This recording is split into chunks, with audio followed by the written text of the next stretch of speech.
नमस्कार दोस्तों।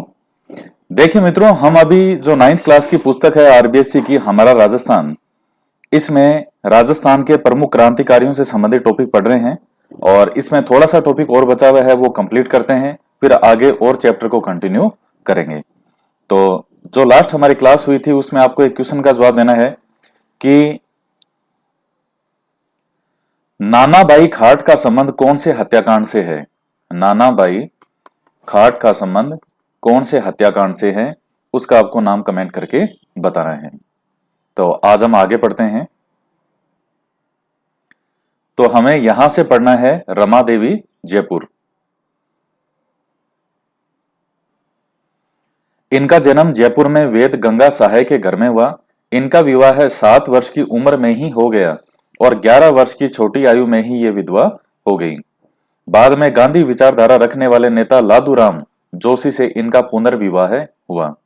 विवाह के बाद इन्होंने खादी पहनना प्रारंभ कर दिया और नौकरी छोड़ पति के साथ राजस्थान सेवा संघ का कार्य किया।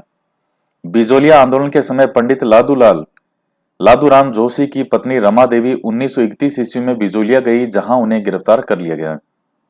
वहां से निकल जाने को कहा तो उनका जवाब था, जब तक किसानों पर अत्याचार बंद नहीं होगी वे यहां आती रहेगी। इन्हें वहां के कोतवाल ने अपमानित किया, पिटाई की, किंतु वे दृढ़ रही। 1930 और 32 ईस्वी में सत्याग्रह और सविनय अवज्ञा आंदोलन में उन्होंने भाग लिया और जेल भी गई। तो अब देखिए आपके क्वेश्चन जो हैं इसमें यहां क्या मोस्ट बनते हैं। एक तो रमा देवी जो है कहां से है, जयपुर। एक तो ये चीज आप ध्यान में रखिएगा, कहां से संबंध है, कौन सी जगह से, जयपुर से। इसके बाद लादूराम जोशी, इनका नाम आपको ध्यान में रखना है। तीसरी बात, बिजोलिया आंदोलन के समय यह बिजोलिया जाती है 1931 में। यह सबसे महत्वपूर्ण फैक्ट है इसमें। अगर एग्जामिनर इन किताबों से क्वेश्चन बनाएगा तो इस पॉइंट को, बिजोलिया वाले को, वो विशेष ध्यान से रखेगा इस टॉपिक में। तो यह चीज महत्वपूर्ण है, यह ध्यान रखिएगा। नेक्स्ट है कालीबाई डूंगरपुर। डूंगरपुर जिले के गांव रास्तापाल की निवासी भील कन्या कालीबाई रास्तापाल की पाठशाला में पढ़ती थी। जून 1947 में डूंगरपुर महारावल के फरमान के बावजूद जब रास्तापाल की पाठशाला बंद नहीं की गई तो पुलिस सुप्रिंटेंडेंट और मजिस्ट्रेट दलबल सहित पाठशाला बंद कराने पहुंचे। तब पुलिस ने पाठशाला बंद कर इसकी चाबी उन्हें सुपुर्द करने का आदेश दिया तो प्रजामंडल कार्यकर्ता नानाबाई खाट ने मना कर दिया। इस पर सिपाहियों ने नानाबाई खाट की पिटाई कर अध्यापक सेंगा भाई को ट्रक से बांधकर घसीटना शुरू कर दिया। 13 वर्षीय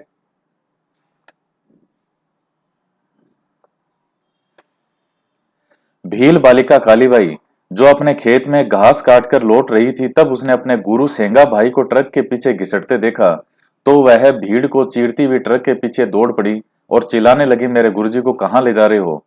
ट्रक को रुकते देखकर उसने सिपाहियों की चेतावनी की परवाह किए बिना दराती से सेंगा भाई के कमर से बंधी रस्सी काट दी, मगर तभी पुलिस की गोलियों ने कालीबाई को छलनी कर दिया। 18 जून 1947, ये डेट आपको ध्यान में रखनी है।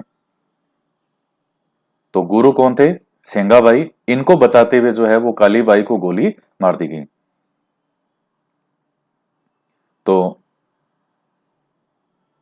कालीबाई ने 20 जून 1947 ईस्वी को दम तोड़ दिया। रास्तापाल में इसकी स्मृति में एक स्मारक बना हुआ है।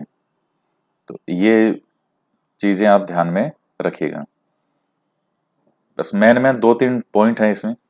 फिर उसके बाद में है किशोरी देवी।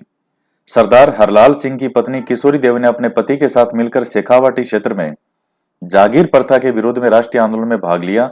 सियोट के ठाकुर मान सिंह द्वारा सोतिया का बास नामक गांव में किसान महिलाओं के साथ किए गए दुर्व्यवहार के विरोध में सीकर जिले के कटराथल नामक स्थान पर किशोरी देवी की अध्यक्षता में एक विशाल महिला सम्मेलन 1934 ईस्वी में आयोजित किया गया, जिसमें क्षेत्र की लगभग 10,000 महिलाओं ने भाग लिया।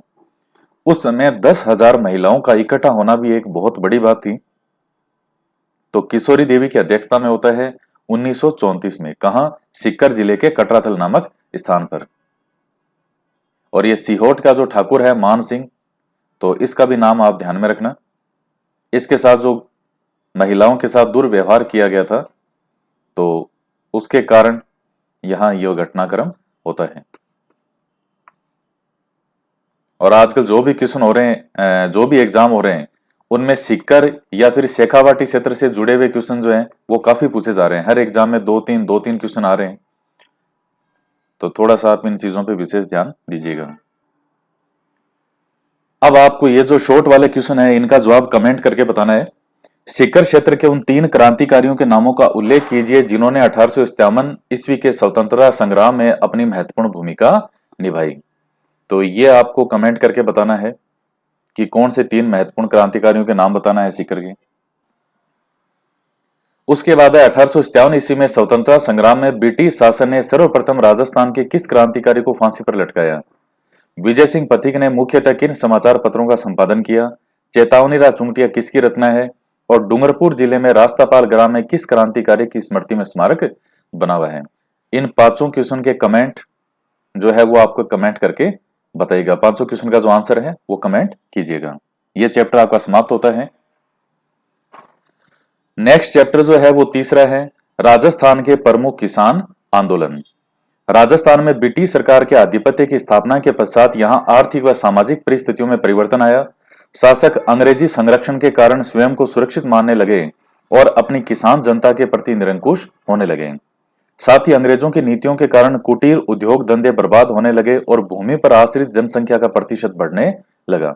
इस प्रकार अब किसानों में असंतोष बढ़ता गया, जिसका परिणाम विभिन्न किसान आंदोलन के रूप में सामने आया। ये सारी कहानी मैं आपको समझा चुका हूं पहले के जो चैप्टर हैं उनमें।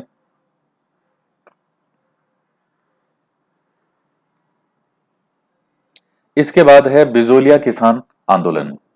तो ये बहुत महत्वपूर्ण है, आपके किसान आंदोलन सिलेबस में है, सभी एग्जाम में पूछा जाता है, चाहे फर्स्ट ग्रेड हो, चाहे सेकंड ग्रेड हो, चाहे रीट हो। बिजोलिया जो भीलवाड़ा में है, वर्तमान में भीलवाड़ा में स्थित है, मेवाड़ राज्य में प्रथम श्रेणी का ठिकाना था। इस जागीर की भौगोलिक बनावट इस प्रकार की थी कि यहाँ के किसान आंदोलन के समय बड़ी सुगमता से पड़ोसी सीमावर्ती राज्यों में पलायन कर सकते थे। यहाँ के अधिकांश लोगों का जीवन निर्वाह कृषि पर आधारित था। कृषकों में अधिकांश धाकड़ जाति के लोग थे। ये पूछा गया है धाकड़ जाति वाला।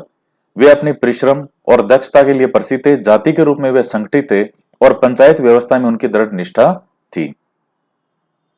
1894 ईस्वी में राव गोविंद दास जी की मृत्यु के पश्चात बिजोलिया ठिकाने के जागीरदारों व किसानों के संबंधों में विभिन्न कारणों से कटुता आई, जिसका परिणाम था बिजोलिया किसान आंदोलन।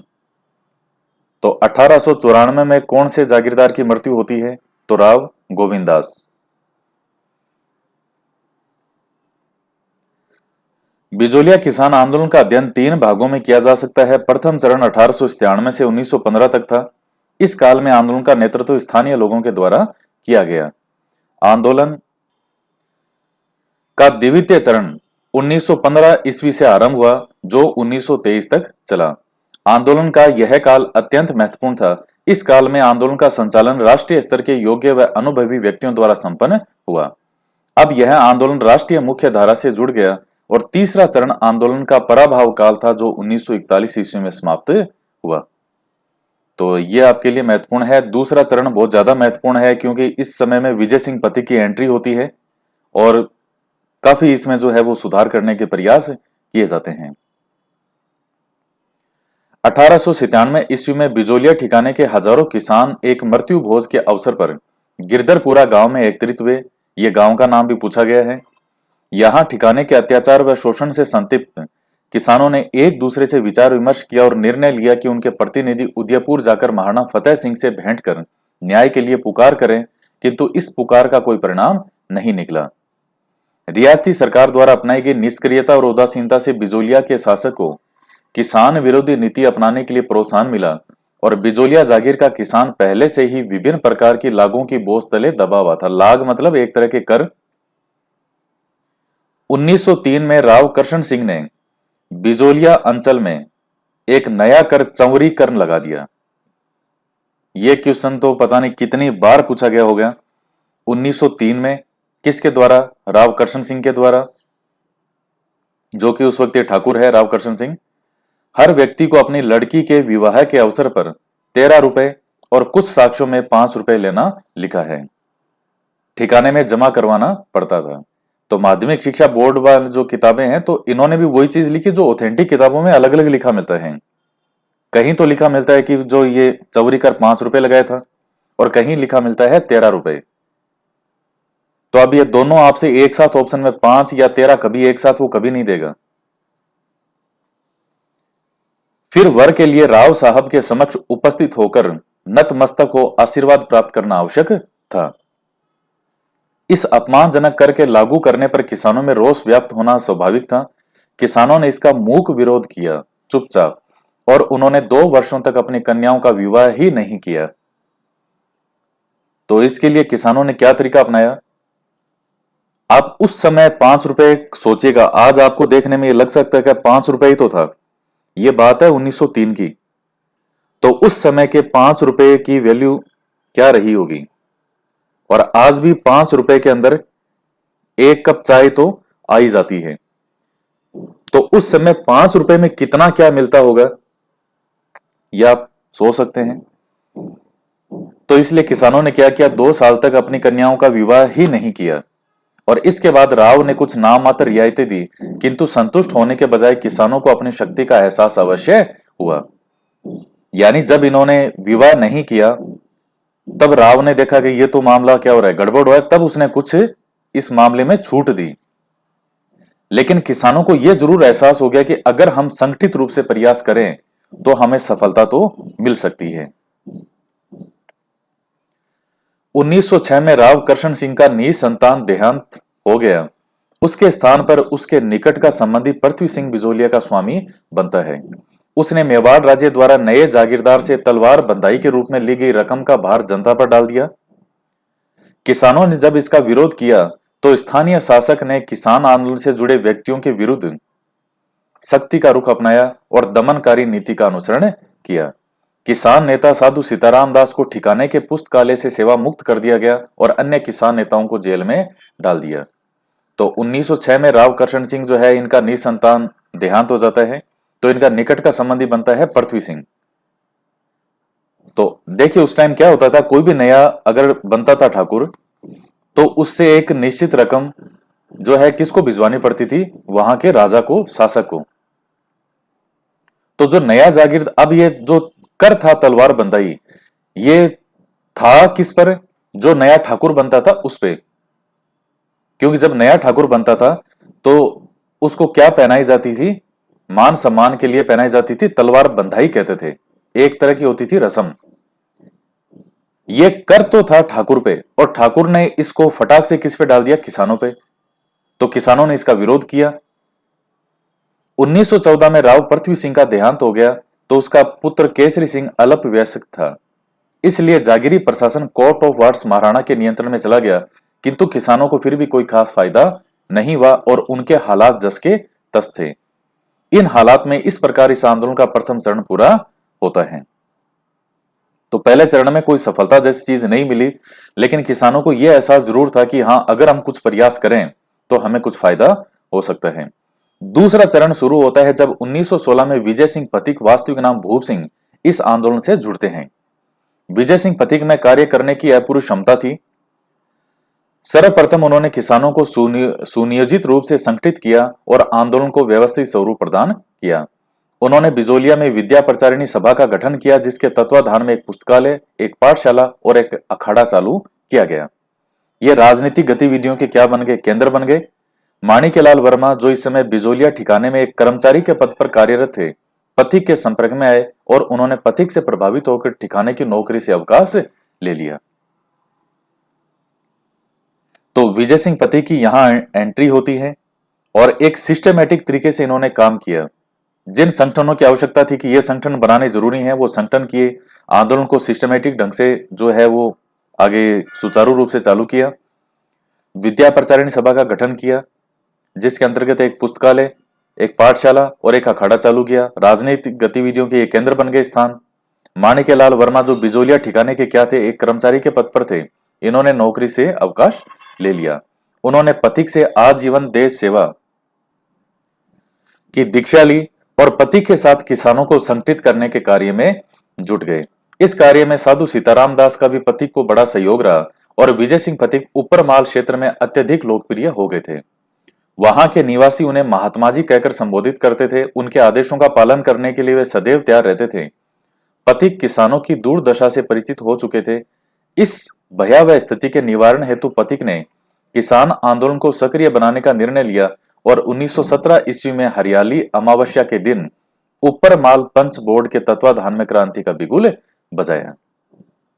तो 1917 में ये ऊपरमाल किसान पंच बोर्ड की स्थापना होती है। पथिक ने किसानों को युद्ध का चंदा नहीं देने का आह्वान किया। उस वक्त जो है प्रथम विश्व युद्ध जो है वो हो रहा था और अंग्रेजों ने ये सारा भार किस पे डाल दिया इस पैसे का? जो यहाँ के जो राजा थे, राजाओं ने किस पे डाला? ठाकुरों पे। और ठाकुरों ने किस पे डाला? किसानों पे। कि सोना जो किसानों ने घोषणा की कि वे बेगार नहीं करेंगे। गोविंद निवास गांव के नारायण जी पटेल ने ठिकाने में बेगार करने से इनकार कर दिया।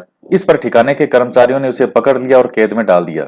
इसकी सूचना मिलने पर किसान पंचायत के आदेश अनुसार किसानों के जत्थे बिजोलियां पहुंचने लगे और ठिकाने के प्रशासक भयभीत हो गए। उन्होंने नारायण जी पटेल को जेल से मुक्त कर दिया। यह चीज ध्यान में रखिएगा, बहुत महत्वपूर्ण है। और किसानों की यह प्रथम विजय थी।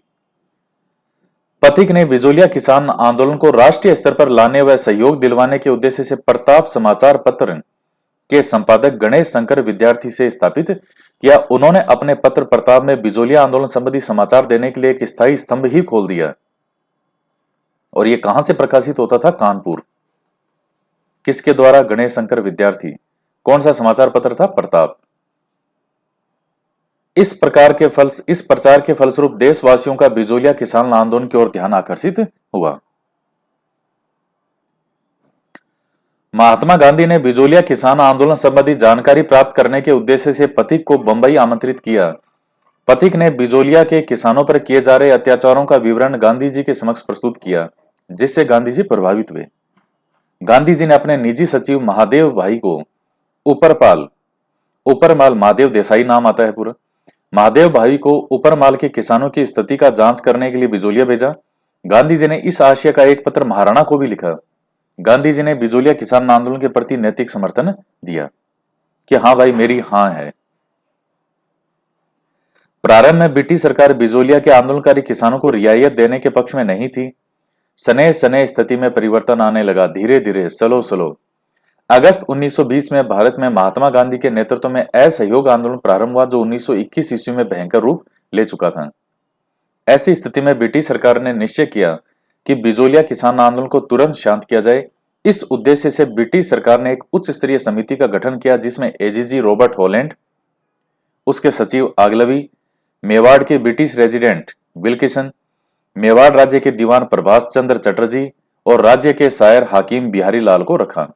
लंबे विचार विमर्श के पश्चात 11 फरवरी 1922 को ठिकाने और किसान पंचायत के बीच समझौता संपन्न हुआ। एजीजी हॉलैंड ने किसानों के पक्ष के औचित्य को स्वीकारा था और समझौते के अनुसार किसानों को अनेक रियायतें दी गई। लगभग 35 लागे जो है यानी 35 प्रकार के कर समाप्त कर दिए गए। इस प्रकार 1922 ईस्वी में आंदोलन समाप्त हुआ।